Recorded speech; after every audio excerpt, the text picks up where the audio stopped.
por la institución, acompañados por 2 colegas en formación, y luego le vamos a ir dando la palabra a todos aquellos que quieran comentar algo en esta reunión de acompañamiento que nos hace. En primer lugar, le voy a dar la palabra al presidente de la institución, el doctor Francisco Cadí, y así sucesivamente. Les pido a todos, si tienen silenciados los micrófonos, se lo abran en el momento de tener que hablar. Francisco. ¿Ya está? ¿Se escucha? Y una sola aclaración, que en el chat nos acaban también de escribir que hay también ex pacientes de Eduardo que están presentes, así que bienvenidos a todos por acompañarnos en este momento.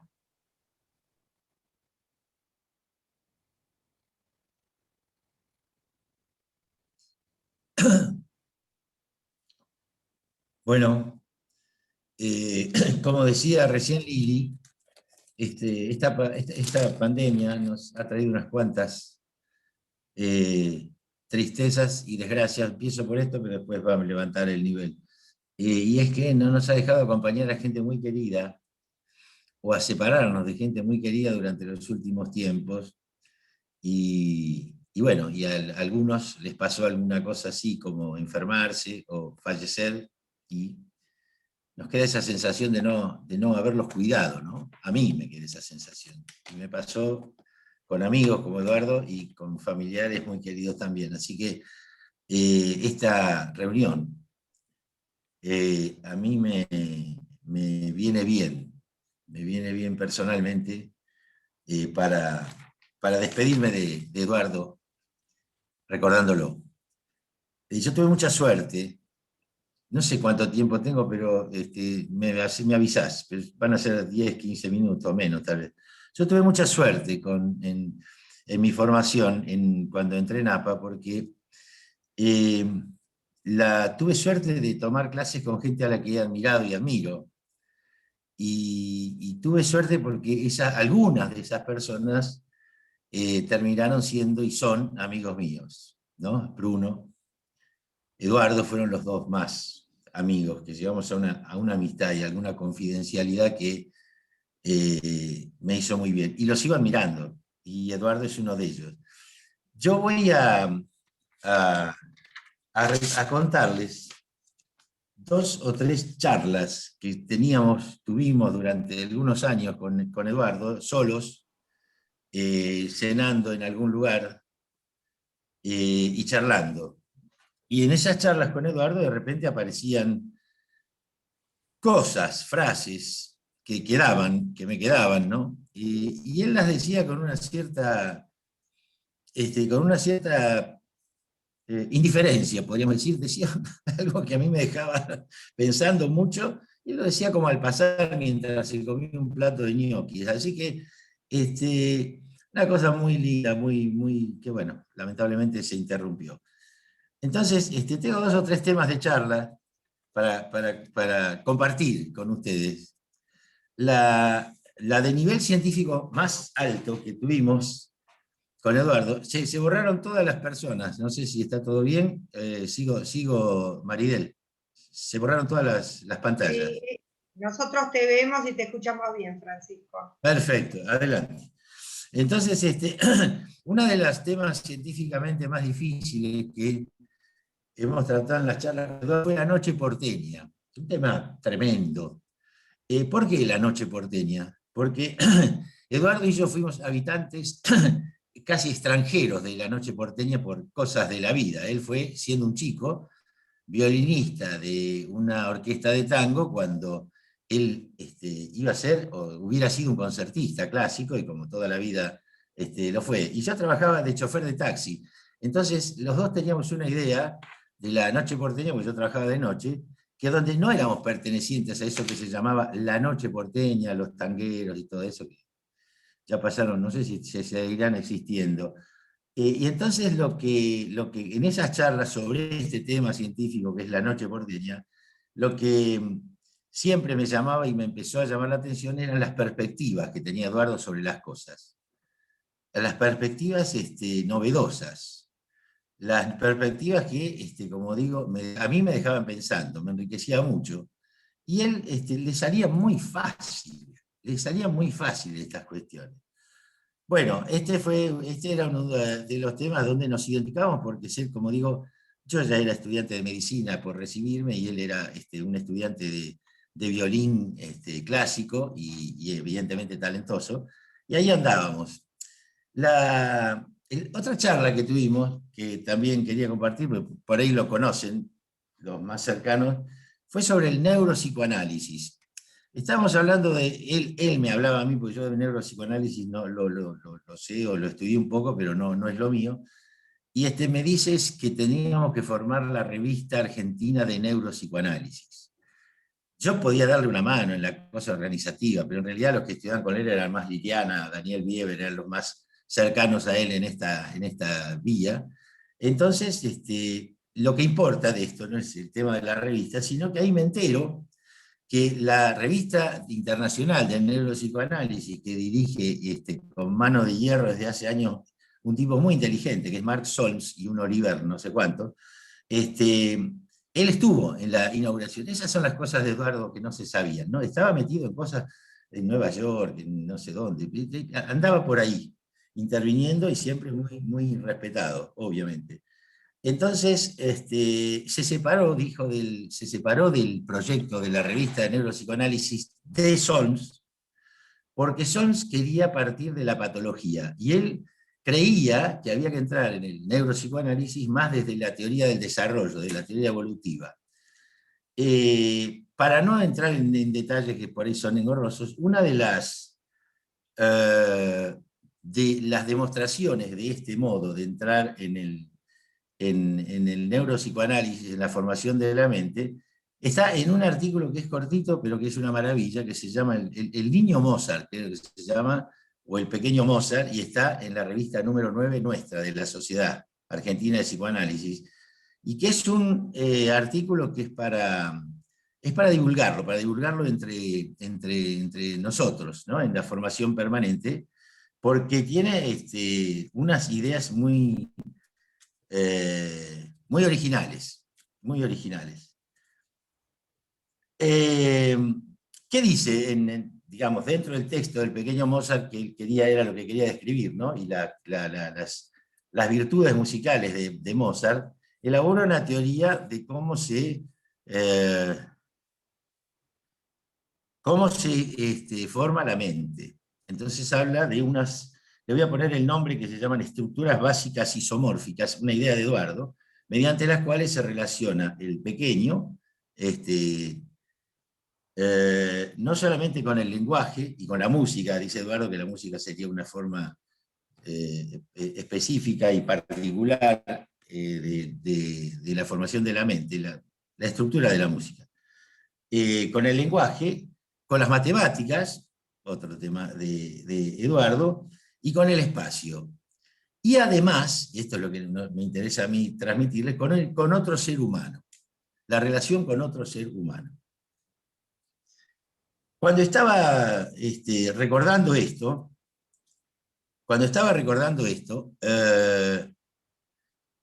estos días para tener esta charla con ustedes, se me vino, lo asocié con la reunión que tuvimos el martes pasado,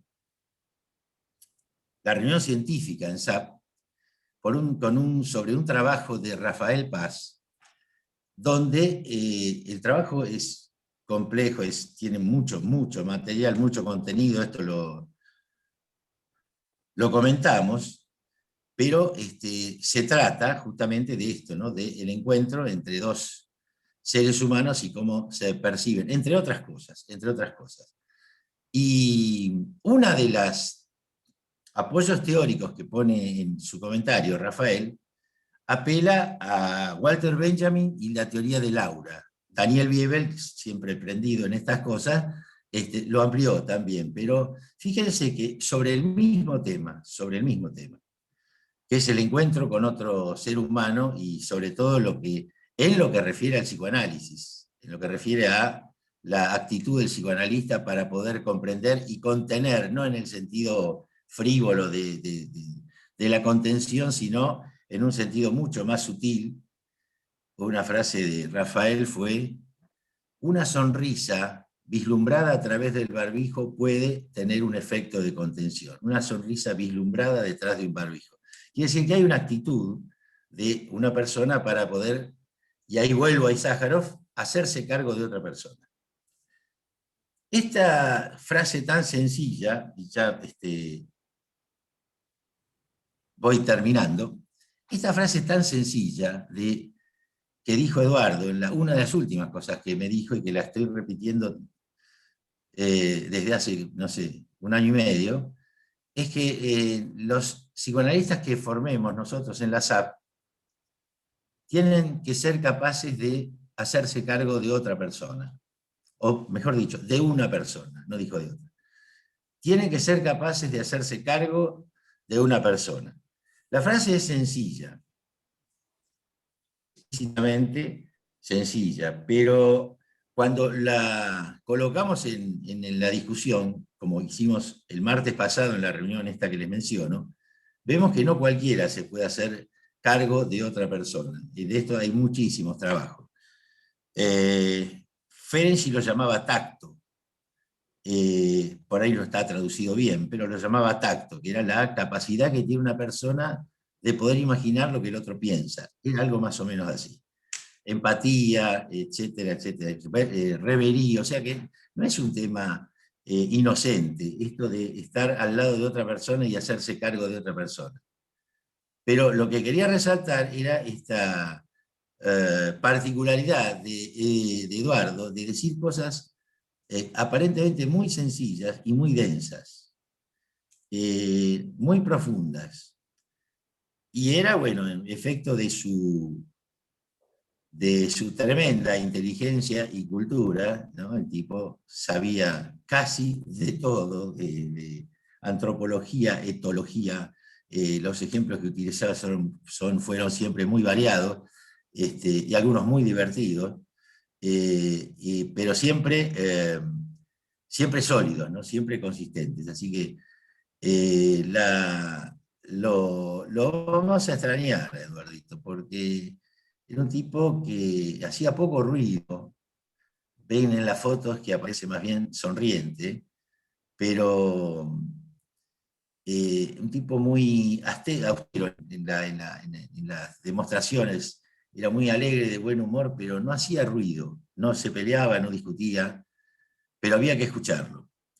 Había que escucharlo y mucho, y yo le agradezco al amigo Eduardo, primero al maestro Eduardo y luego al amigo Eduardo, que me haya honrado con su amistad. Mientras pude, la aproveché. Y creo que la aprovechamos los dos, porque él se divertía bastante hablando en esas noches de cena y pastas. Bueno, es todo. Creo que es suficiente con esto, así que les agradezco, le agradezco a Maridel que me haya invitado y haya podido darme este gusto. Bueno, gracias, Francisco. Ahora le voy a dar la palabra al doctor Daniel Biebel, una de las personas de la institución que también va a decir unas palabras. Bueno, muchas gracias, Maridel. ¿Se escucha bien? Sí, se te escucha bien. Bueno, quiero compartir en unos pocos minutos algunos recuerdos y reflexiones en torno a la figura, a la persona de Eduardo Sájarov, a la manera de querer convocar, conjurar recuerdos y vivencias en los presentes. Y le agradezco a Francisco sus palabras tan emotivas y que también me llenan de recuerdos. De los aquí presentes, estimo, la mayoría ha tenido un vínculo con Eduardo. Lo ha conocido como amigo, como maestro, como familiar, como analista, como violinista, como investigador, como colega, como demócrata y tantas facetas más. ¿Cuál podría ser una perspectiva desde la cual recordar a Eduardo y compartir estos recuerdos? Una de estas perspectivas es la conversación. ¿En qué contextos, con qué marcos, en qué entorno, bajo cuáles circunstancias, sobre cuáles temáticas, con qué actitud, con qué propósitos se han desarrollado estas conversaciones, muy variadas, por cierto. Mi relación con Eduardo comenzó en el año 1974. Primer encuentro, yo tenía 24 años y Eduardo 38. Fue mi primera entrevista, yo paciente, en su consultorio de la calle Pueyrredón. El último encuentro fue en su departamento de la calle Dorrego, yo ya con 70 años, el 84. Fue mi psicoanalista desde aquel año hasta 1985. Durante ese tiempo nos vimos 4 veces por semana durante 11 años. Primero en ese sitio, luego en la calle Talcahuano y más tarde en Arenales, entre Suipacha y Esmeralda. Así como los tiempos y los lugares de la infancia conservan un halo peculiar, los tiempos y los lugares en que se despliegan los sentimientos, las palabras, los relatos y las experiencias tenidas en un proceso analítico también. Recuerdos encubridores y olvidos se entretejen, se hunden y reaparecen. Las antiguas creencias fueron puestas en cuestión y se desarrollaron nuevas convicciones esculpidas en la nebulosa creativa de la transferencia y de la experiencia propia. Largo camino de esclarecimientos, insights, interpretaciones, análisis de sueños. Dudas, angustias, enamoramientos y desenamoramientos, esfuerzos, riesgos, encrucijadas y decisiones cruciales, elecciones, éxitos y fracasos, identificaciones y desidentificaciones, batallas transferenciales, hermandad en los valores, ejemplaridad en el respeto a la persona y a la verdad. Su influencia en mi vida recorre todos los ámbitos y en virtud de la transferencia y de la amistad, todos los tiempos. Durante el tiempo de análisis, Eduardo sabía casi todo de mí, yo casi nada de él, al menos conscientemente. Si alguna vez escuchaba una charla suya, alguna intervención en reuniones científicas en APA, mi entendimiento y valoración de sus contribuciones estaban precedidos y teñidos por la turbación transferencial. Pero algún tiempo después de la terminación de mi análisis, se fue desarrollando un otro tipo de diálogo permanente y seguí aprendiendo. Fui siendo partícipe de su geografía intelectual en la geografía de los encuentros e interacciones en APA, en las diversas sedes de ADEP, en simposios y congresos internacionales, en encuentros informales, en la Casa de Amigos Comunes, Lili Fudín y Leo Vinograd, en la fundación y crecimiento de la SAP. Fui ahí pudiendo acercarme a partir de múltiples conversaciones a sus topos de interés y sus reflexiones a interrogantes acerca de problemas de la historia, de la política, del psicoanálisis, de la ciencia, de la epistemología, de la filosofía y del arte. Muchos de los aquí presentes hemos conocido su apuesta por el desarrollo científico del psicoanálisis y su entretejido con la lingüística, la neurociencia y la epistemología, así como hemos podido apreciar su sabiduría vital, su hondura filosófica y su sensibilidad artística, la que se fue exponiendo y desarrollando al calor del contacto y la interacción en entornos intelectuales colaborativos en ámbitos variados como Policlínico de Lanús, Fundación Bariloche, SADAF, ADEF, y otros con personas de reconocido valor intelectual, profunda hondura moral y compromiso social, de la talla de Gregorio Klimovsky, Raúl Rabosi, Víctor Rodríguez, Beatriz Lavandera, Mauricio Goldenberg, Leo Rangel, Rodolfo Ginás, el sacerdote Rafael Brown, entre otros. Su participación en congresos y charlas de diversa extensión, con Adolf Greenbaum, Cornelius Castoriadis, André Green, Rodolfo Ginás. Merece un párrafo aparte también su interacción con sus pares, colegas y amigos, personas a la vez de alto fuste, riqueza humana y prestigio intelectual, que han sido también nuestros maestros. Bruno Vinograd, Antonio Barrutia, Vicente Gal, Adela Duarte, Julia Brown, Rafael Paz, en donde a la par de construir la institución, esta institución, desarrollaron el pensamiento y el estilo de la SAP mediante la exposición, la crítica, los acuerdos y las diferencias en todos los tópicos. Quiero cerrar mi participación haciendo referencia a algo que algunos saben y muchos no, que fue uno de esos ámbitos privilegiados en que Eduardo ejerció su compromiso cívico e hizo aportes significativos. Me refiero a su colaboración con el presidente Alfonsín en aquellos años decisivos, turbulentos y señeros, mediante lo que se llamó el Grupo Esmeralda.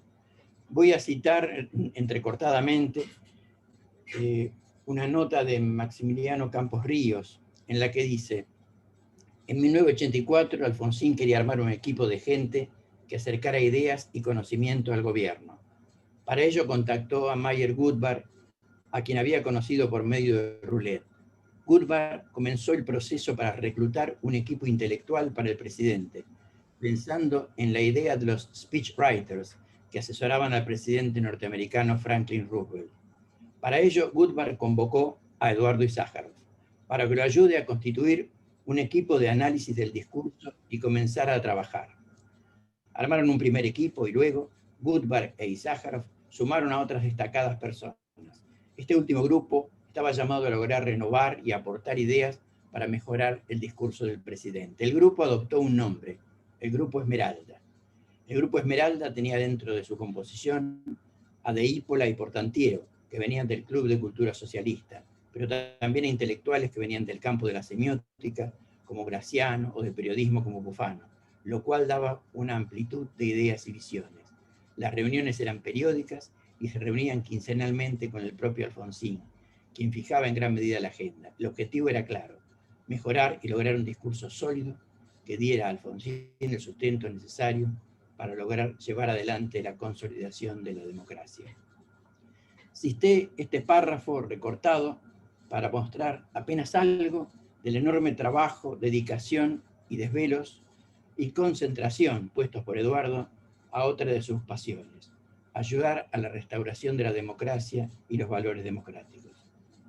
Para cerrar, quiero resumir en 3 palabras mi sentir por Eduardo: agradecimiento, admiración y cariño. Nada más. Gracias, Daniel. Bueno, ahora le voy a dar la palabra a Liliana Fudín, que también ha tenido una estrecha relación con Eduardo a lo largo de su desarrollo profesional.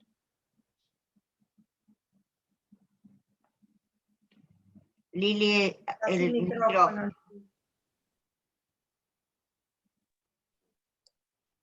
Qué difícil que es hablar en estos momentos. Realmente me resulta muy emocionante a partir de todo lo que escuché y que comparto plenamente, que dijeron Francisco y Daniel, además mis amigos. Yo voy a contar un poco algo de mi experiencia personal con Eduardo.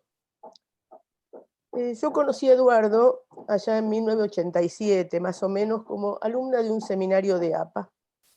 Lo había escuchado antes en reuniones de ADEP, y especialmente conocí referencias de él, muchas, a partir de sus intereses, a partir de Antonio Barrutia y de Bruno. Comentarios acerca de sus intereses, de su producción teórica, de sus inquietudes. Antonio me recomienda fuertemente que curse algún seminario con él. Recuerdo en ese momento en un seminario sobre modelos de aparato psíquico en Freud, y aparecía y Bruno me dice que Eduardo ponga el trabajo que hizo sobre el proyecto. Entonces yo le digo a Eduardo, bueno, Bruno me ha comentado sobre un trabajo que usted en ese momento lo trataba de usted, ha escrito sobre... ¿Qué trabajo?, me dice Eduardo. No lo tenía demasiado registrado. Ah, sí, un trabajo. Bueno, gracias a Bruno pudimos encontrar ese trabajo, y así pasaba con la mayoría de las cosas que Eduardo escribía. Por suerte lo tenía Bruno, que actuaba como su guardante, digamos, y su conservador de los trabajos. Después lo hice yo también un poco esta tarea. Bueno, fui después su colaboradora docente en seminarios de APA, luego en SAP. También organizamos, yo lo ayudé a organizar un curso que él dio durante años sobre neurociencias con un grupo de psicoanalistas, las que estaban Daniel, Francisco, Silvia, y bueno, y muchas otras personas que ahora están en distintos lugares e instituciones. fue un momento muy interesante donde compartimos cosas muy grandes, ¿no? Y trabajamos sobre muchos textos que no teníamos idea de que existían. Eduardo nos traía una bibliografía totalmente desconocida para nosotros, que además teníamos que traducir. Bueno, un trabajo en equipo muy grande y que nos ayudó a pensar y abrir nuestras cabezas a muchísimas cosas. Fue en esos tiempos que se fue desarrollando y gestando entre nosotros una gran amistad. Pero uno de los más lindos recuerdos que yo tengo fue en uno de los viajes a Jujuy. Vicente Gali nos había invitado a participar como docentes en una maestría de salud mental de una fundación llamada Confluencias con la Universidad de Jujuy. Y realmente fue una experiencia interesantísima para nosotros, que íbamos una vez por mes durante el 91, 92, a pasar un fin de semana ahí a Jujuy a dar estas clases. Eduardo lo convocó a Gregorio Klimovsky y ahí íbamos los tres en el avión, salíamos un jueves o un viernes y volvíamos un domingo. Creo que, ¿qué decir, no? ¿Cómo les puedo contar y transmitir la admiración y el placer que yo sentía escuchándolos conversar? Aprendí, ya recuerdo lo que decía Francisco, aprendí de ciencias, de filosofía, de conocimiento y de ese vivir intenso que pueden tener dos personas a quienes los entusiasmaba tanto la noche porteña, como a la manera de lo que hablaba Francisco, que podían hablar de esas cosas que compartían, como de su compromiso con profundos valores democráticos. Eran charlas realmente donde aprendí a cómo se conversa profundamente acerca de las ideas, cómo polemizaban, acordaban, disentían, siempre con argumentaciones claras, concisas, y un afecto y un respeto mutuo que para mí era impresionante. Yo de otra generación, y esto lo recalco, para la gente de nuestra generación, para los setentistas, esta forma de conversar e intercambiar era sorprendente. En la generación que tenía 10, 15 años más o 20 años más que nosotros. Además, el cielo. No sé si ustedes se pueden imaginar lo que era el cielo de la Quebrada, con las infinitas estrellas que se podían ver, observado por Gregorio Klimovsky con una sutileza y un conocimiento acerca de la astronomía, y Eduardo poniendo música, que esa inseparable amiga de viaje que siempre tenía y que llevaba en sus Discman en ese momento y que ponía la música, entonces yo escuchaba las explicaciones y todo lo que aprendía de astronomía con Gregorio, escuchando la música que se iba seleccionando Eduardo. Cómo Eduardo leía y relacionaba tantas cuestiones me resultaba, además que admirable, enigmático.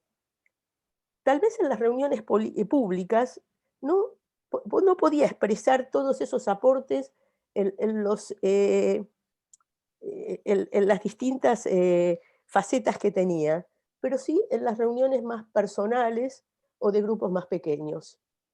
Cuando a partir de, como decía Francisco, alguna de esas frases empezaba a desglosarla y uno le hacía preguntas y se encontraba con cuestiones interesantísimas, era cómo a partir de eso él podía dar explicaciones y argumentaciones a todas estas cuestiones que aparecían como frases dichas así tan naturalmente.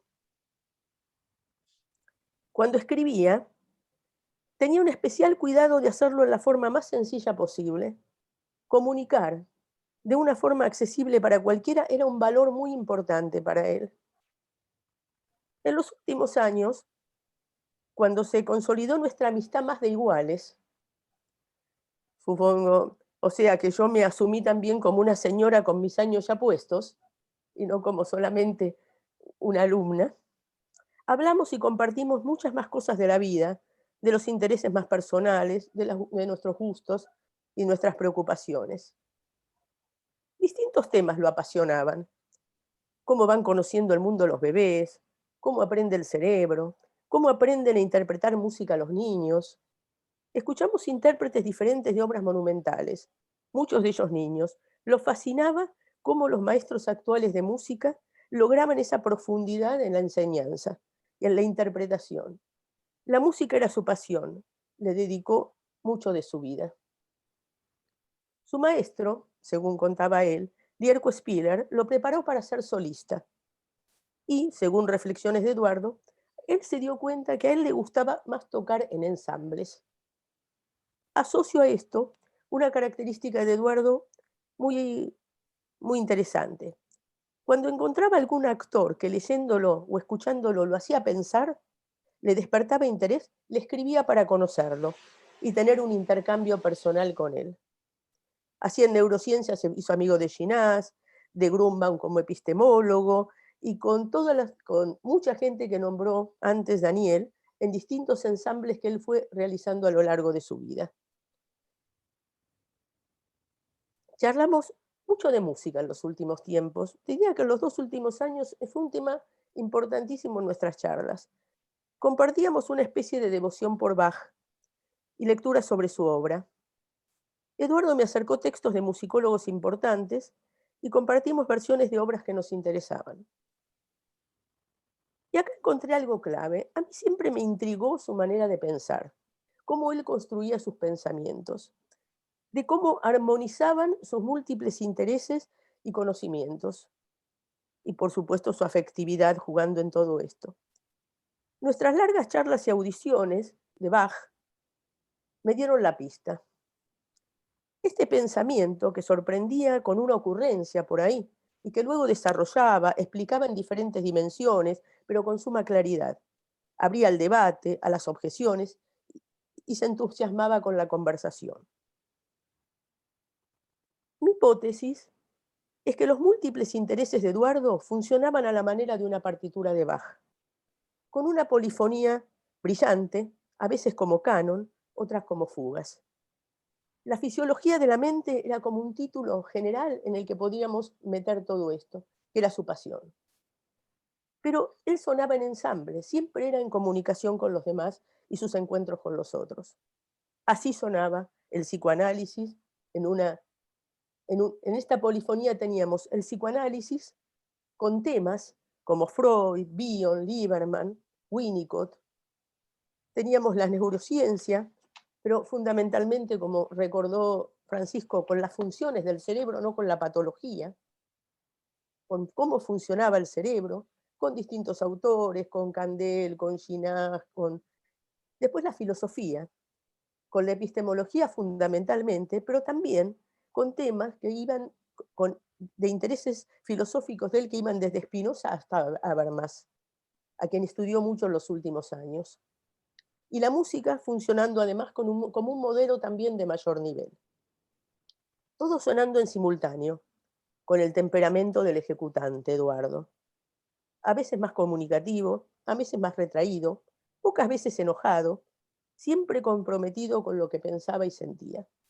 Y buscando alguna explicación más, alguna pasión más, alguna comprensión más cercana al sufrimiento de cada persona que tratamos, una sintonía mejor, más armónica, una manera de ayudar, de contener, de hacerse cargo de una persona como recordaba Francisco.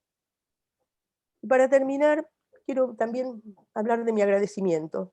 Gracias, Eduardo, primero por haber sido mi amigo, por haberme acompañado en diferentes momentos de mi vida personal y profesional, por el mundo intelectual que me abriste, por el apoyo, afecto que me brindaste, por haberme enseñado tanto y por haberme especialmente ayudado a recuperar la dimensión musical en mi vida. Nada más.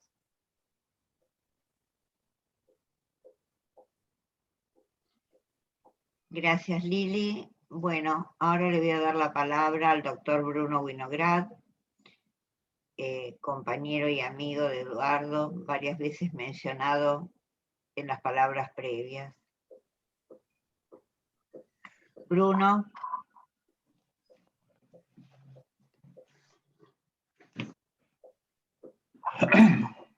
Bueno, creo difícil mantener controles y equilibrios emocionales cuando se trata de abarcar los matices de la pérdida de un ser humano noble, sensible y talentoso, como está instalado en nuestra memoria presente, Eduardo.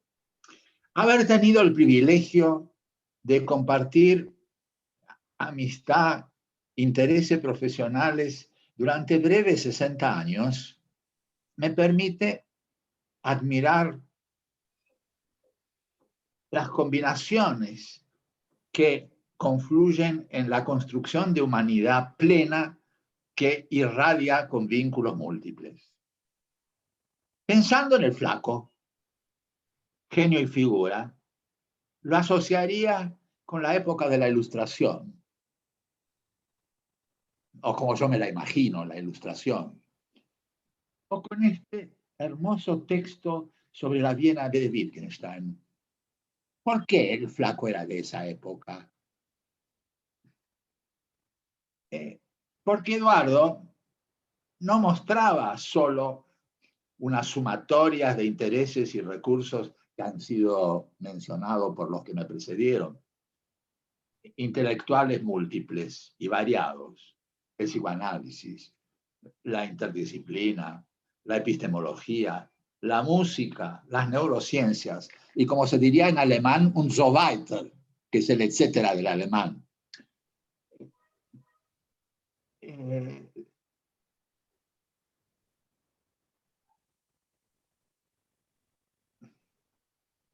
Yo diría que con esas distintas áreas del conocimiento, la disciplina, como ustedes lo quieran llamar, Eduardo no tenía solamente una relación intelectual de conocimiento, eran relaciones amorosas.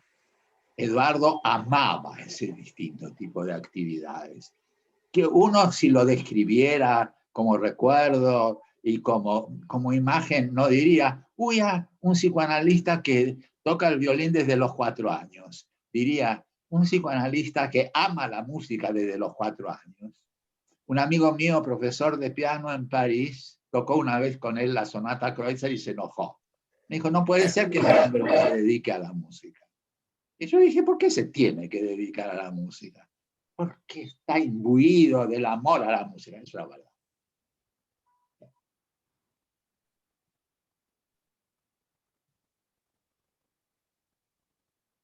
Es decir, que pensar en Eduardo como un representante de la Ilustración del Imperio Austrohúngaro me parece que sería totalmente coherente.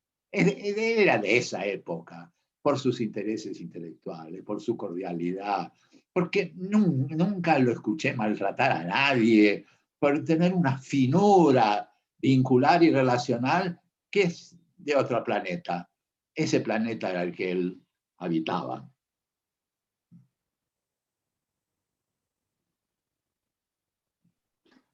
Voy a citar unos muy breves textos de Eduardo para que, si queremos, lo escuchemos, porque son tan de él que me parece que lo tenemos ahí. Uno son sus comentarios al texto de Lieberman, Cambio en la teoría y práctica psicoanalítica del 76, donde Eduardo fue uno de los comentaristas.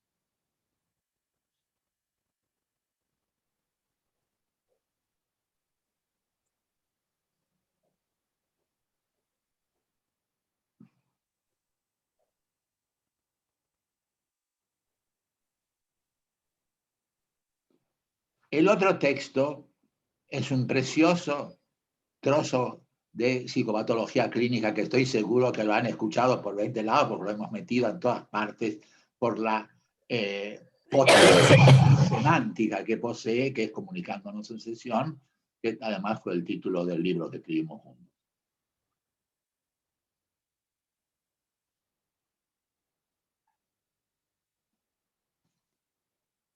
Vamos al texto del comentario sobre Lieberman, por supuesto, es una hipersíntesis. A mi parecer, dice el Flaco, hay en el trabajo de Lieberman 2 temas centrales, de los que se desprenden muchos de los conceptos que él expone. Estos son, primero, la relación del psicoanálisis con otras disciplinas. Segundo, el punto de vista interaccional. Relación del psicoanálisis con otras disciplinas. Por decirlo así, son todas citas de Eduardo, no estamos solos en este barco que se llama la estructura y el funcionamiento de la mente. Y nuestros compañeros de viaje deben ver hechos nuevos que pueden poner a prueba nuestras ideas y también ciertas teorías que pueden implicar nuevos abordajes. De los compañeros de viaje hay uno, el lingüista generativo transformacional,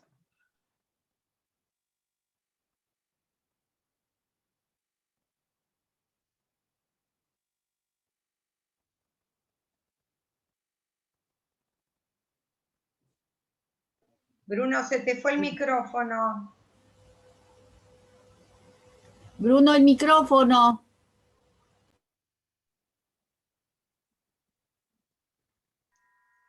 Bruno, tenés el micrófono cerrado. Ahora, a ver.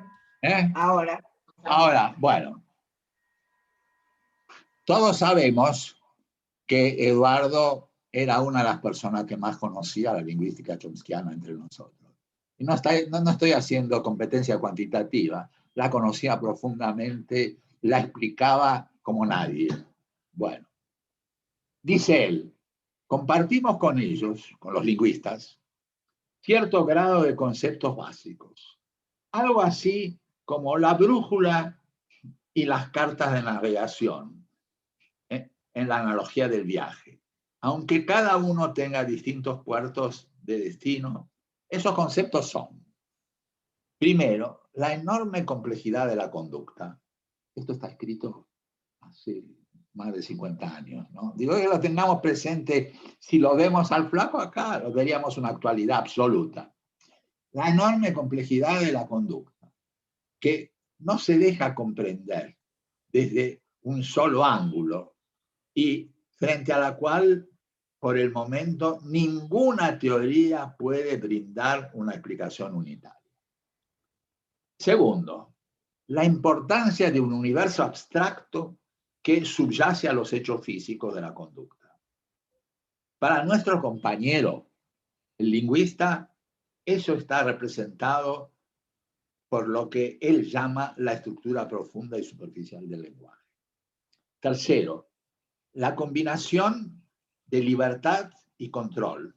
En toda conducta, nuestro amigo, el lingüista, produjo una revolución al rescatar los aspectos creativos del lenguaje y simultáneamente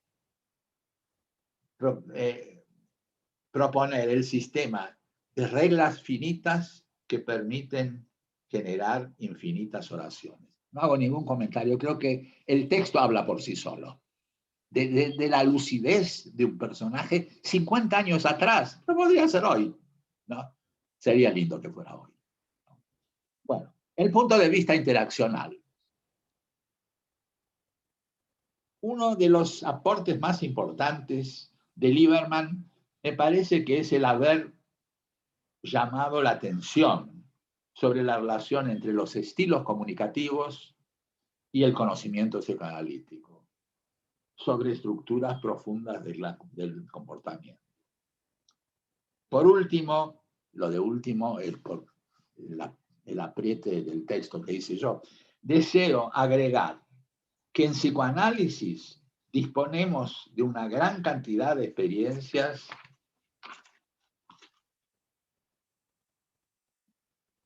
en cierto modo únicas, de las que no dispone ninguna otra disciplina psicológica.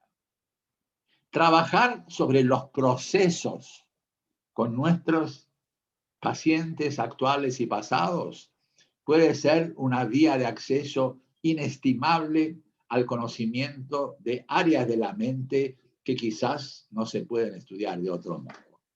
No hago comentarios.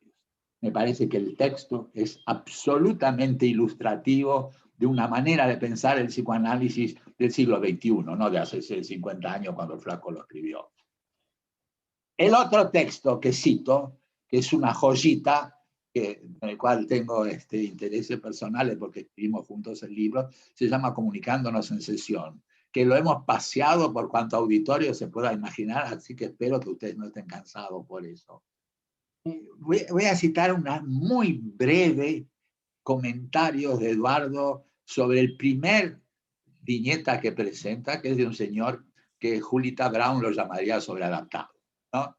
Bueno, pero me importa escuchar el lenguaje de Eduardo, no desarrollar toda su tesis, etc.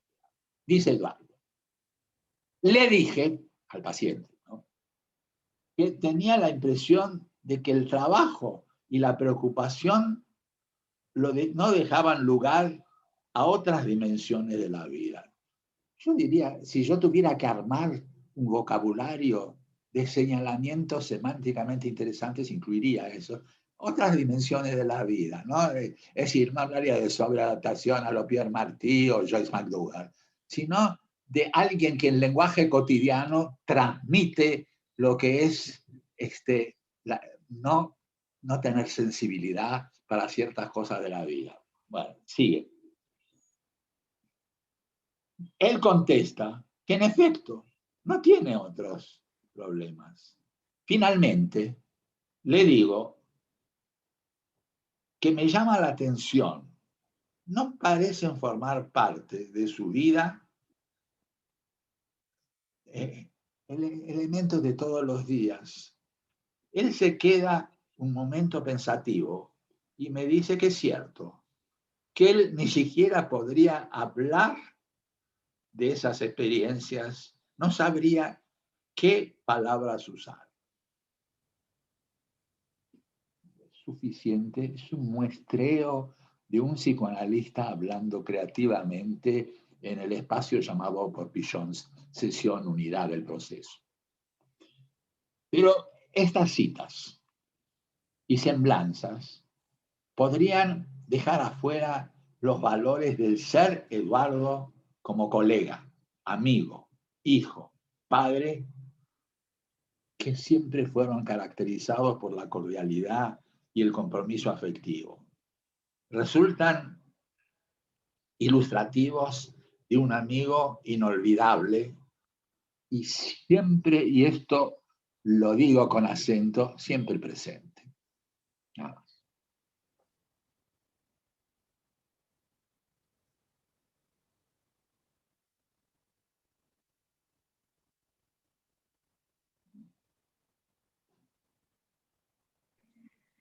Es muy difícil llevar esta reunión adelante, como todos se van dando cuenta. Ahora especialmente quiero darle la palabra a dos de nuestras analistas en formación, que en el lugar de alumnas tuvieron sus últimos contactos con Eduardo y queríamos especialmente que hoy estuvieran aquí. Primero voy a darle la palabra a Teresa y luego a Marita. Teresa. Bueno, buenos días, qué difícil, por Dios. Voy a leer lo que escribí porque si tuviera que hablar no podría. Cuando la licenciada Eleonora Umansky me llamó para decirme que le harían un homenaje al doctor Isájarov, me pareció maravilloso y muy merecido. Pero cuando me dijo que me habían elegido para que hablara en representación de mis compañeros, 3 sentimientos surgieron en mí. Primero me emocioné por todo lo que representa el doctor Isájarov, porque sentía y en realidad siento un gran afecto y mucho respeto por él, porque fue un excelente profesional, un muy buen profesor y por sobre todas las cosas una maravillosa persona. Después sentí un gran orgullo por formar parte de las personas que lo homenajearían, pero en un tercer momento sentí mucho miedo, me parecía que era mucha responsabilidad para mí sola.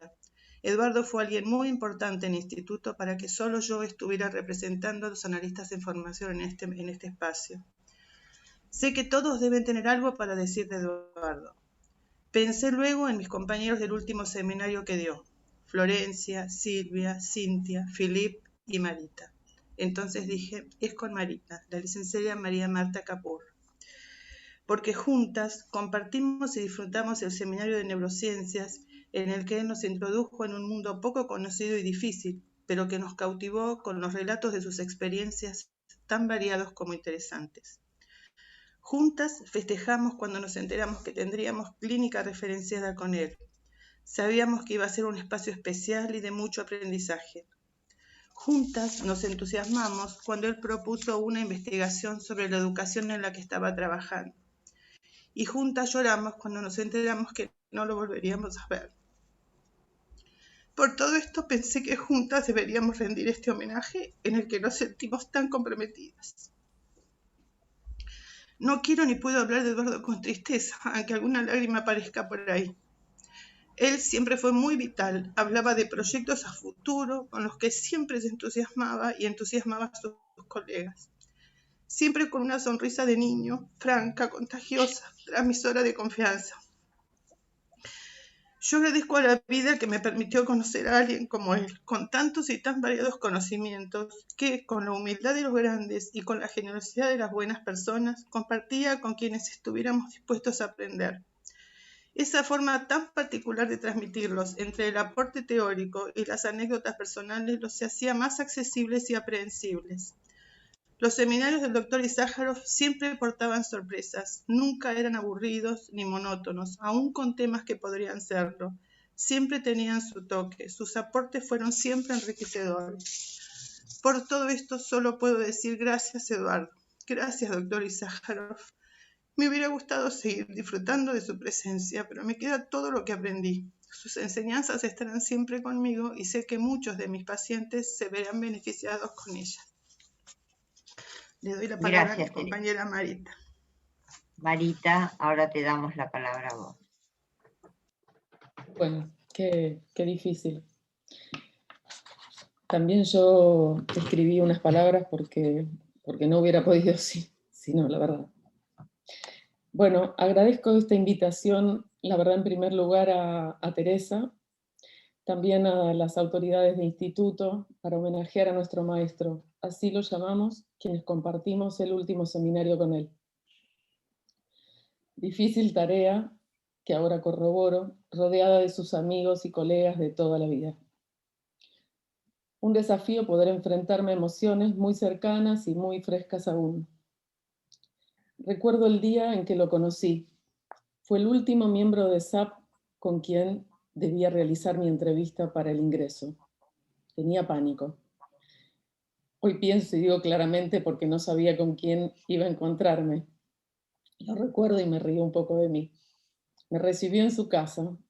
A su lado un piano de cola y un atril, y junto a él su violín. Fue tan cálido. Intentó todo el tiempo encontrar puntos de contacto, personas en común. Se interesó por cada cosa que yo le contaba. Hablamos de psicoanálisis, de educación, de arte, de música. Al terminar me acompañó hasta la puerta. Me sonrió y me dijo, bienvenida a SAP. Se convirtió para mí en un ser entrañable. Como dijo Teresa, de su mano entramos al mundo de la neurociencia. Nuestro primer seminario, terreno árido, áspero, difícil, pero creo que logró no solo nuestro interés, nos motivó, nos generó preguntas. Conocimos así su costado científico, investigador, curioso, desprejuiciado, y su pasión por la música, que le servía también para explicarnos nuestro trabajo, hacernos escuchar más allá de las palabras, las cadencias, las melodías, los tonos, que no teníamos en cuenta. Todo un descubrimiento, toda otra forma de escuchar. No puedo dejar de mencionar que tuvimos que sobreponernos y acostumbrarnos al pánico que nos daba su balanceo en la silla, con aquel ventanal de la casa de arcos detrás. Estoy segura que casi todos aquí compartimos esa sensación. Y luego, en el inicio de un año de características inimaginadas, llegamos a un nuevo encuentro con él, compartiendo la clínica referenciada, esta vez en forma virtual, que así nos libraba del estrés de su balanceo en la silla. Eduardo nos proponía, para la escucha, desprendernos de los hechos, separarnos de las teorías y dejarnos llevar por el modo de pensar, las pasiones, la forma de ser y estar en el mundo y con el analista. Nos decía, nuestros pacientes dicen todo, nosotros tenemos que escuchar. En la escucha está la esencia, la potencialidad del otro a la que tenemos que acercarnos, acercarlo. Nos dijo, desde la metafísica del amor, curar a otro es ayudarlo a que pueda percibir lo más profundo de su persona.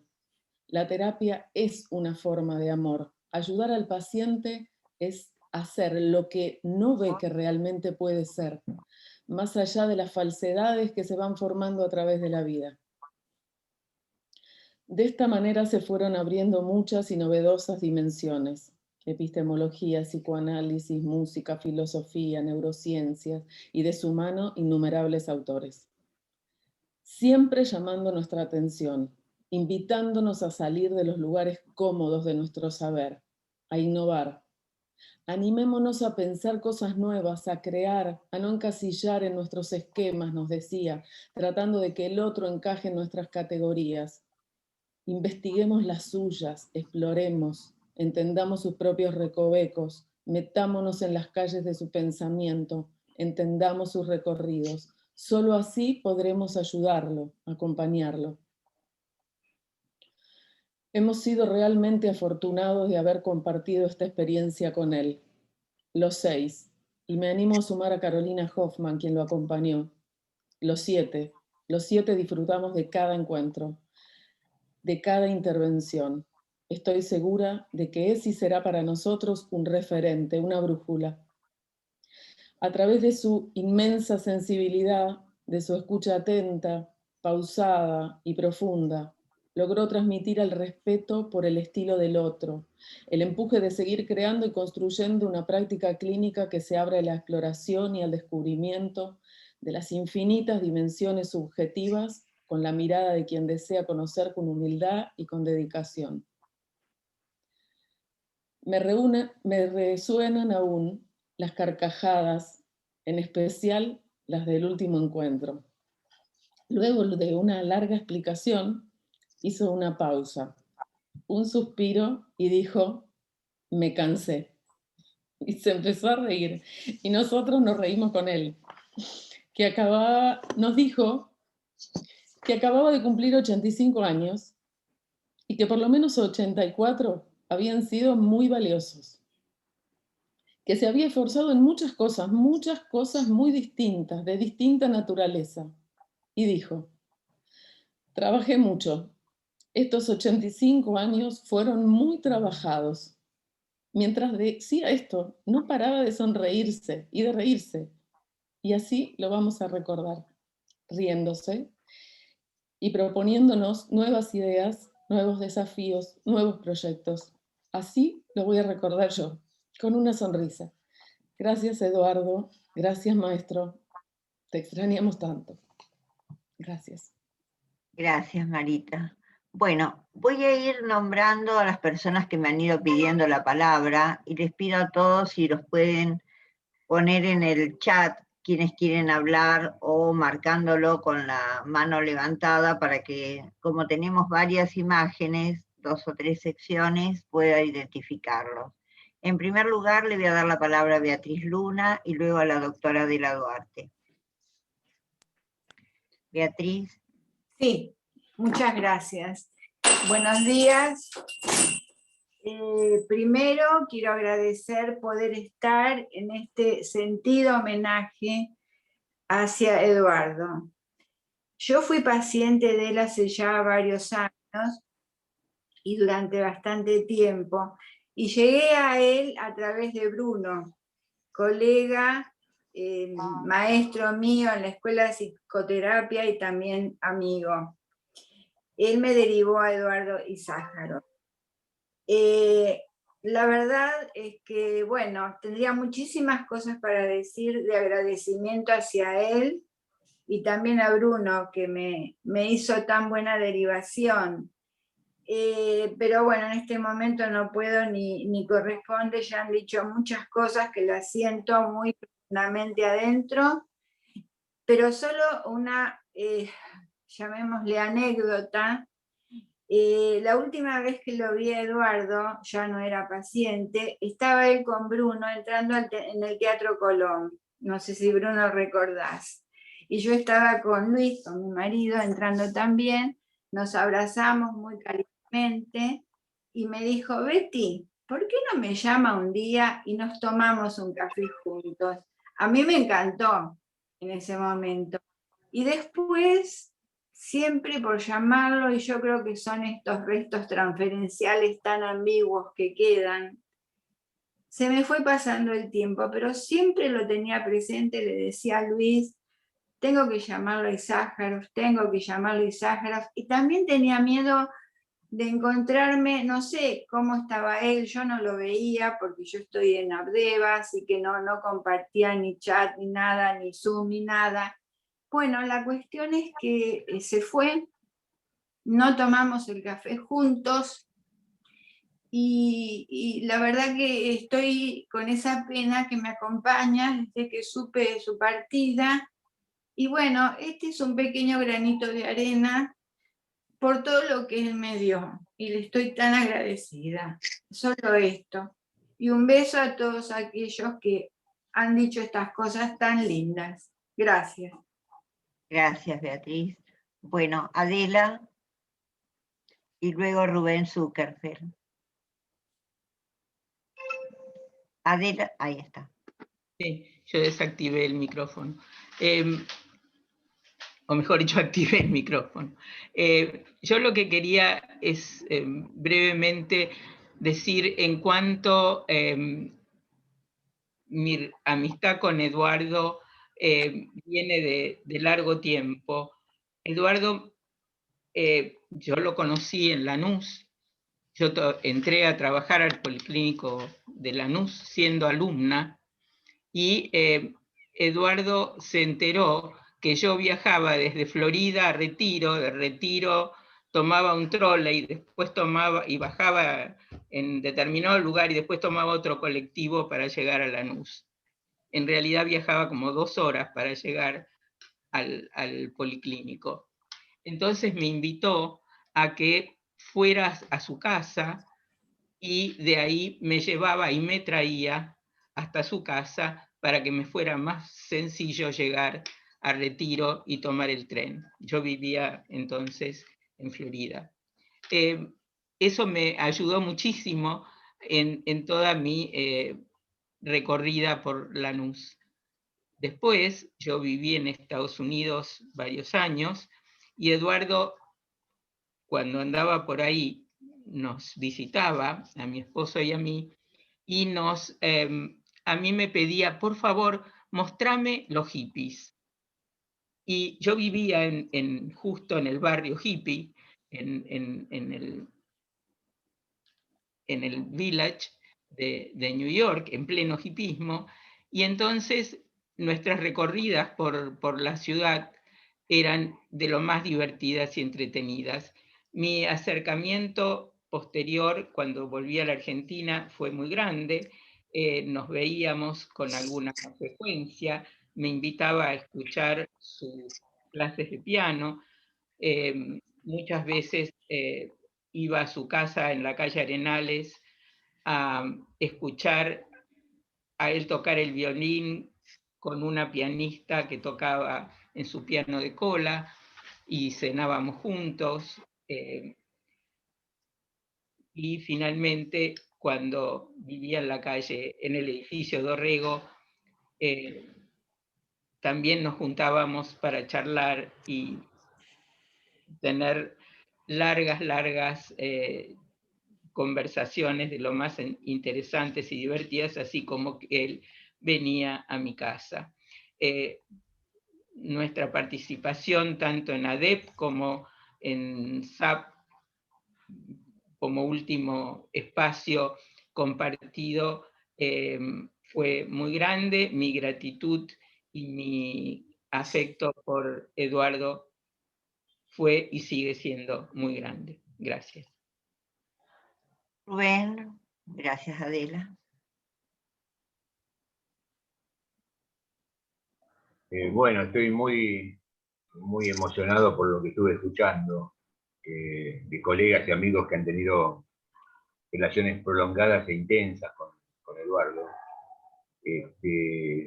Yo simplemente quería comentar brevemente tres pequeñas anécdotas que tuve en el vínculo con él, que me parece que representan, bueno, algunas de las cuestiones que fueron mencionadas, y por ahí algún matiz de alguna otra. Me refiero a... La primera es cuando él se hizo cargo de la Secretaría Científica de SAP. Yo ahí fue el momento que desde el punto de vista, digamos, científico, laboral, tuve más contacto con él. Y recuerdo su preocupación, o digamos su interés, más que preocupación, en poder transmitir en las reuniones científicas de SAP lo que él llamaba los autores menos conocidos y los temas nuevos. Y de pronto sacaba, no sé de dónde, bueno, de alguna publicación, y me daba algún par de trabajos para que yo los viera, los estudiara y por ahí los presentara, inclusive alguno de ellos fue presentado en SAP, de autores que yo ni tenía la menor idea de su existencia, y que realmente eran aportes muy, muy interesantes. Uno de ellos, Tal Weiss, sobre la noción de inconsciente, bueno, en fin. Es decir, Eduardo con una curiosidad intelectual permanente, y buscando lo nuevo con seriedad, no lo novedoso o lo que estaba de moda, más bien lo contrario. Ese fue un aspecto. El segundo aspecto, que para mí fue tal vez una de las novedades más importantes de vinculación profesional y científica en mi carrera, fue a raíz de que nosotros habíamos ganado en el año 2002 un premio sobre un concepto procesos terciarios. Ese tema, basado en algunas ideas de André Green, fue discutido en diferentes ámbitos, bueno, diferentes aportes, discusiones, etc. Y un día él me llamó y me dijo que me invitaba a su casa, en la calle Arenales, para charlar sobre ese trabajo. Cosa que ya para mí fue algo insólito. Nunca nadie me había llamado a su casa para dialogar sobre un trabajo presentado. Y cuando lo hice me encontré con lo que él llamaba su laboratorio, y tuvimos una larga charla una noche, y realmente sus aportes a nuestro trabajo implicaron una cantidad de modificaciones futuras que duran hasta el día de hoy, y que fueron en esa charla en la casa de él. O sea, fuera de los ámbitos tradicionales científicos, ¿no? En ese sentido, yo creo que Eduardo tenía, de alguna forma fue dicho, ¿no?, lo que llamaría un pensamiento crítico cariñoso, cosas que muy pocas personas tienen. Creo que el término persona noble que fue mencionado es parte de esa modalidad de pensamiento crítico cariñoso. Y por último, la última anécdota es de algo que puede considerarse tal vez algo frívolo. Hace muchos años, una noche de viernes o sábado, fuimos con mi mujer a comer a un restaurante cercano a la calle Bollini, por esa zona. Y lo encontramos a él, era verano, él estaba con un saco cremita blanco.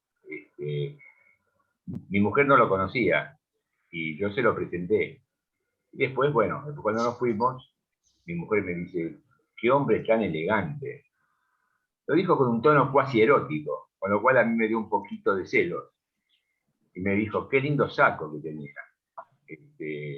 Y siguió insistiendo, yo le dije, ¿qué querés? Le digo a Raquel, a la mujer, que me puse un poquito más nervioso. Y dice, no, quiero que te compres un saco parecido.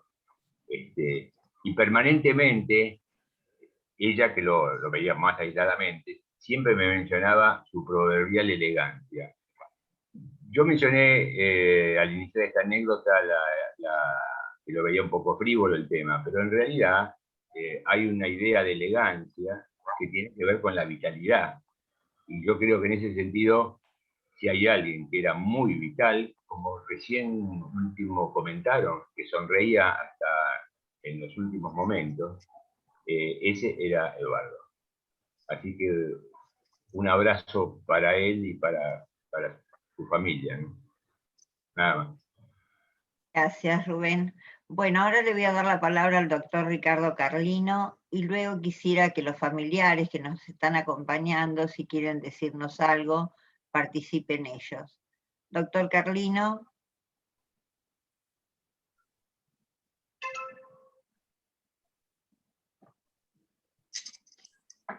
No tiene micrófono habilitado, Ricardo.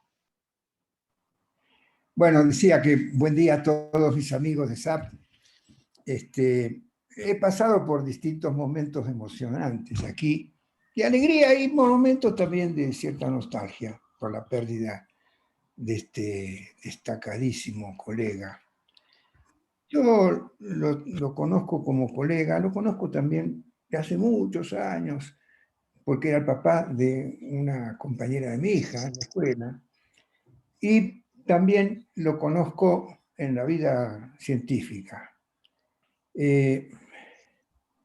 Yo solo quiero destacar una cosa, que también lo han dicho. La persona de bien que era él. Estar al lado de él era imposible sentir incomodidad. Era estar cómodo con un ser humano. En el plano científico tuve un contacto más o menos estrecho para la presentación de su libro junto con su inquebrantable amistad con Bruno. En Abdeva presenté el libro ese, que también fue una experiencia muy importante. Bueno, yo quiero básicamente destacar que necesitaba estar con ustedes esta mañana, despedirlo así, y despedirlo hasta más o menos, porque uno nunca se despide de todo de una persona como la gente. Como Eduardo nos acompaña y nos ilumina también, sobre todo con su persona de bien. De sus características sobresalientes como psicoanalista ya se han referido con detalle, de manera que yo lo voy a obviar. Bueno, era para dar mi homenaje y mi cariño a Eduardo Izájarov. Nada más. Bueno, ahora quería darles la palabra a Daniel o a Mariel, que si quieren decir algo para que puedan participar junto a nosotros.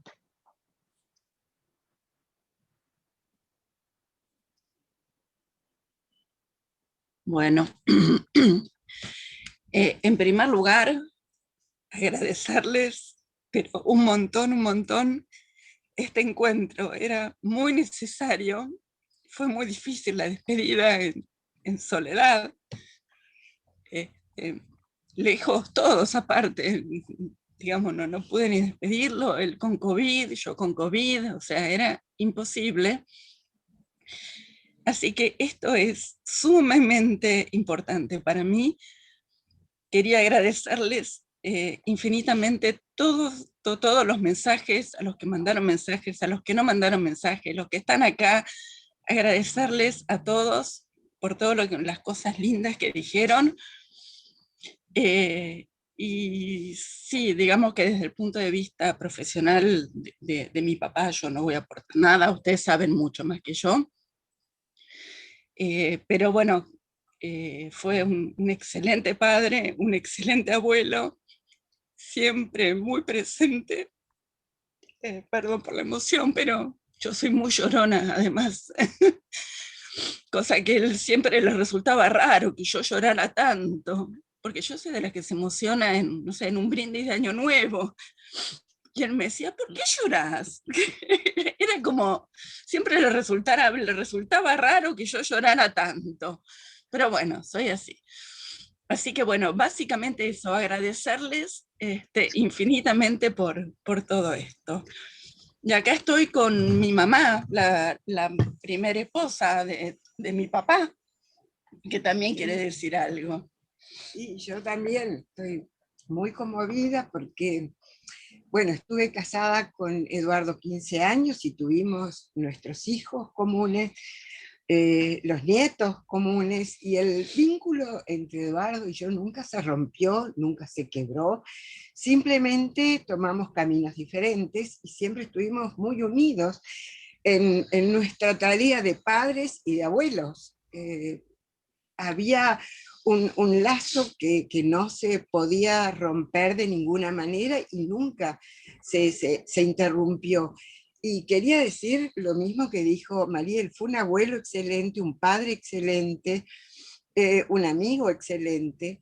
Y bueno, quería agradecerles también porque hay una parte de la emoción que me toca a mí y yo también me estoy despidiendo hoy de Eduardo porque fue una persona sumamente importante en mi vida y bueno, me toca también despedirlo acá porque estaba en Uruguay, no pude acercarme ni a mis hijos y ahora puedo estar haciendo este acto de homenaje a una persona que entre tantas dimensiones que se han mencionado hoy, la dimensión de la familia también ha sido para él muy importante. Su familia siempre fue muy importante, tus padres, tus hermanos, tuvieron un lugar muy importante en su vida. Y bueno, muchas gracias a todos ustedes por este momento. Bueno, pasamos la palabra. Gracias. Daniel.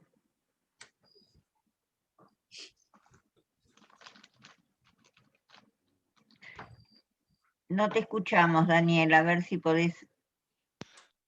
Perdón, también muchas gracias a todos por este homenaje. Es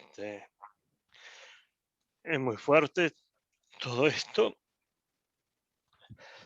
Yo la última vez que lo vi a mi papá en persona fue hace ya casi 2 años, poco más de año y medio.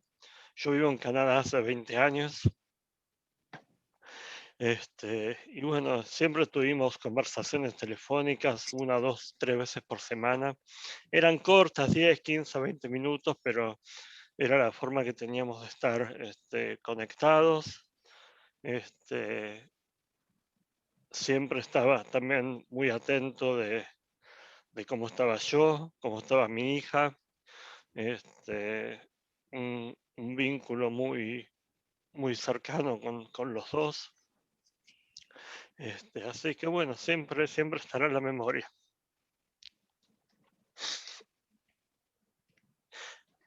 Gracias. Bueno, gracias, Daniel. ¿Alguien más quiere? No identifico ninguna otra mano levantada. Por favor, si me ayudan a visualizarlos, les doy la palabra. Marta está pidiendo la palabra, Mariel. Bueno, Marta, entonces. Marta no tiene micrófono encendido. ¿Ahora? ¿Sí? Ahora sí, lo escucho.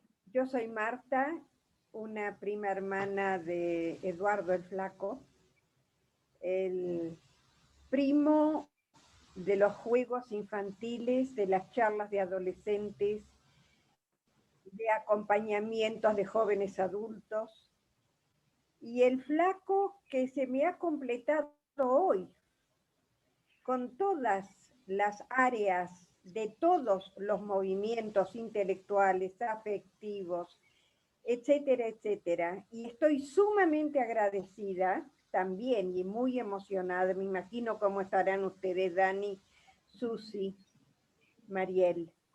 Y muchas gracias desde esa prima de haber recordado esas cosas tan dulces, tan espirituales, tan alegres del Flaco. Gracias.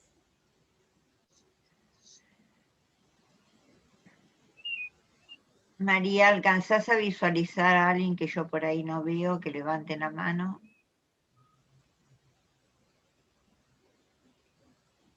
Martín está pidiendo.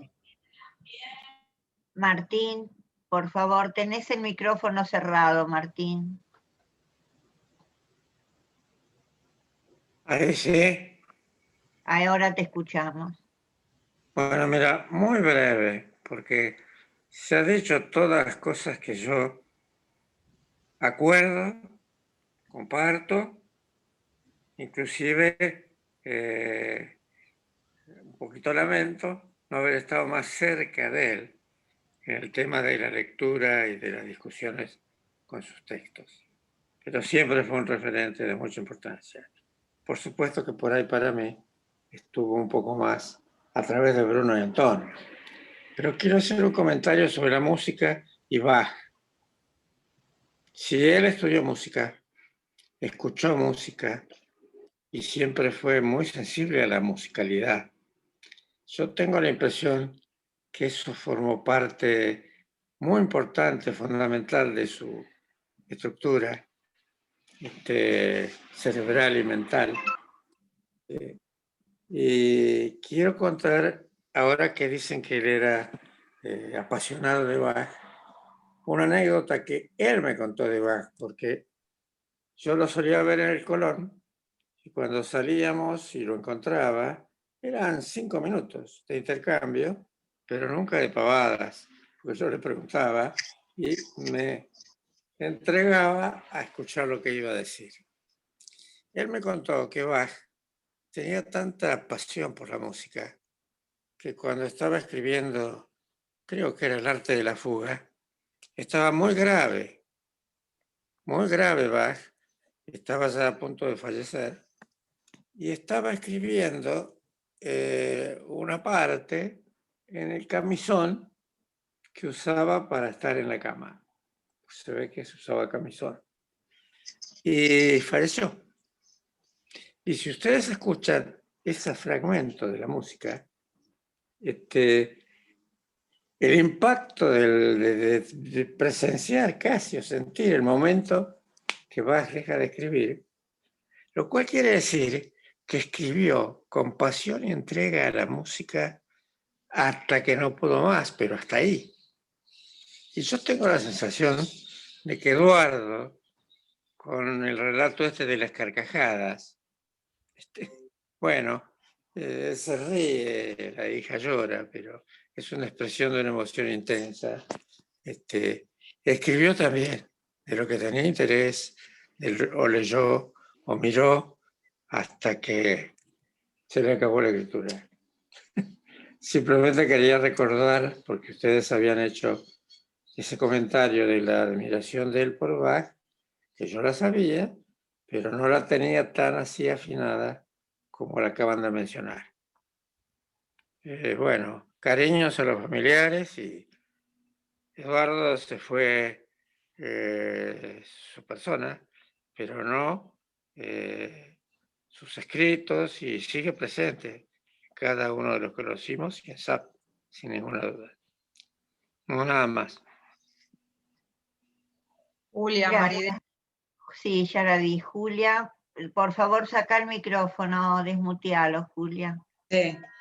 Estoy muy contenta y muy emocionada por este homenaje, despedida, que como algunos dijeron, es una despedida de Eduardo persona, pero no todo lo que Eduardo significó para todos los que estamos aquí y lo que, él lo que nos ofreció. Mi relación con Eduardo tuvo distintos niveles. Lo conocí a Eduardo hace muchos años en un grupo de estudios en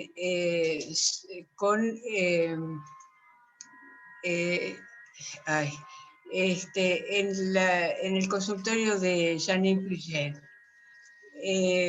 Lo conocí, seguí una relación con él profesional, pero también social, y también en relación con la música. También me encontraba con él en el Colón, y nuestras conversaciones sobre música, que era algo que amamos los dos, eran muy interesantes. Fue una amistad también social, al punto de que su gran generosidad me ofreció, fue mi fiesta de casamiento, fue en su en su casa, en su piso amplio, que me ofreció amablemente para esta reunión, que fue fantástica y que además lindísima de que fuera en ese lugar. Y decir que todos estos distintos aspectos o distintos niveles de relación con él me significan una persona muy querida, que va a faltar, que voy a extrañar, pero como dije antes, lo extrañaré físicamente, pero estará siempre presente en mí, por todo el intercambio y por todo lo que significó mi relación con él. Gracias. Gracias, Julia. Está Mirta Seltzer, porque sé que puso un mensaje en el chat y no la alcanzo a ver, y quería preguntarle si quería transmitirlo personalmente. Mirta, ¿estás ahí? No.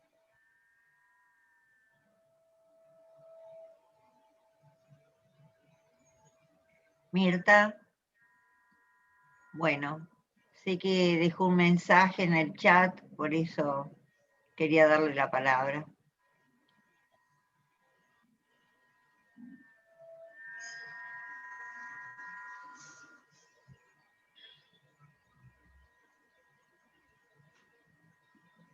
María, ¿vos ves a alguien más con la mano levantada?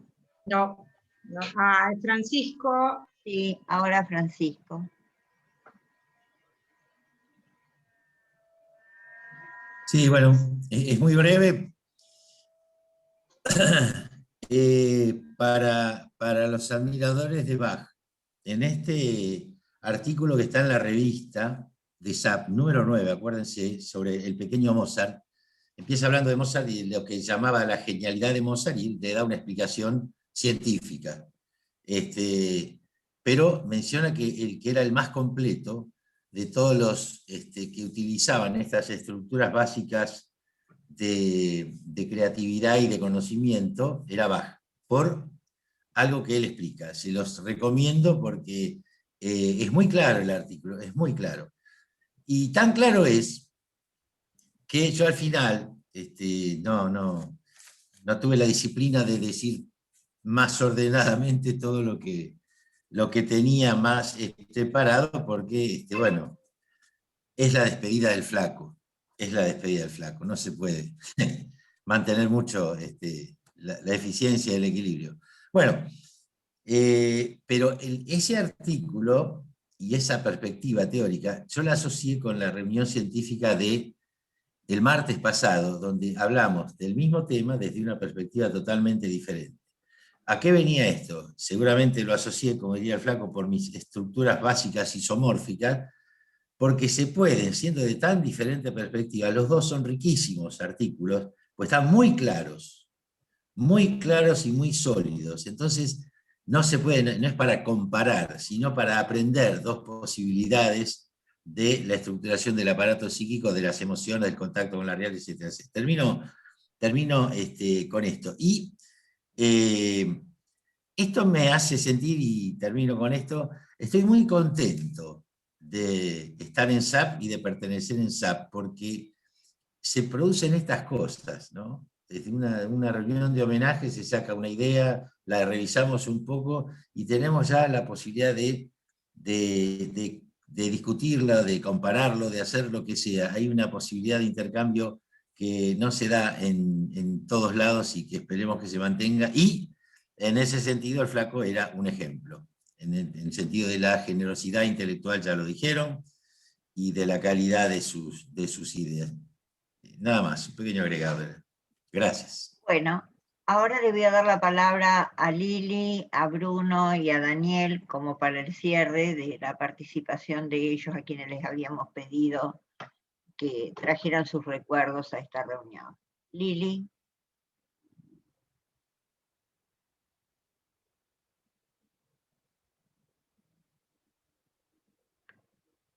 Tenés el micrófono cerrado, Lili.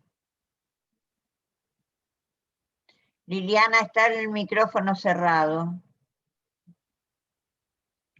Digo que bueno, ha sido un encuentro necesario, como dijimos antes, que nos ha venido muy bien a todos y que, bueno, es una despedida. Creo que lo único que puedo decir es gracias por todo, gracias por compartir todos ustedes estos momentos, gracias a los familiares por estar aquí, por permitirnos contarles estas cosas de esta dimensión que por ahí conocían y alguna no conocían y que, no sé, estoy muy emocionada, no puedo hablar, un abrazo a todos. Daniel. Sí, de mi parte, lo mismo. Un agradecimiento a haber tenido la oportunidad de juntarnos para despedir a Eduardo. Y de esta manera, digamos, así, con todo el afecto, el pensamiento, con todas las anécdotas que dejan en el camino infinidad de otras que cada uno de nosotros tiene y que se irán, digamos, desgranando en los diferentes encuentros que vamos a ir teniendo, porque efectivamente creo que es así. Cada vez me convenzo más, la presencia espiritual, digamos así, de una persona como Eduardo es perdurable y va más allá de la desaparición física. Muchas gracias. Bruno. Sí, una cosa que quería decir, después de escuchar tantas opiniones, la verdad, muy estimulantes, es que el flaco era un personaje que producía placer. ¿Qué quiero decir con esto? Que hablar con él de cualquier cosa es estimulante. En un viaje que hicimos a Mar del Plata, al Congreso de Psiquiatría, me contó chismes que jamás hubiera pensado que al flaco le puede interesar un chisme. Yo soy chismoso, a mí me asumía plenamente, pero él tenía una colección de anécdotas que me dejaron absolutamente asombrado. Así que me parece que lo de hoy es realmente, es más que un homenaje, es mantener viva la presencia humana de un ser que nos ha enriquecido a todos, es la verdad, y que nos hace de algún modo, no quiero hacer tesis metafísicas ahora, de algún modo enfrentarnos con el problema de la muerte como un devenir que forma parte de nuestra existencia, pero que también contiene elementos que nos enriquecen. Eso. Bueno, muchas gracias a todos. Creo que ha quedado muy sobre la mesa esto de que el legado de Eduardo es infinito, que las áreas en las que él dejó su marca nos han enriquecido a todos y que seguramente SAP organiza esto pensando que un legado muy importante de esa área le corresponde. Y por eso les quiero agradecer a todos que hayan estado acá, con lo difícil que a veces es poder presenciar estos encuentros, especialmente un abrazo inmenso a sus familiares, y que bueno, a todos nos ha pasado que no nos hemos podido despedir de la manera adecuada. A mí me ha impactado mucho esto que contaron nuestras analistas de formación, que reí hasta último momento a pesar de decir me cansé. Bueno, muchas gracias a todos. Nos vemos pronto.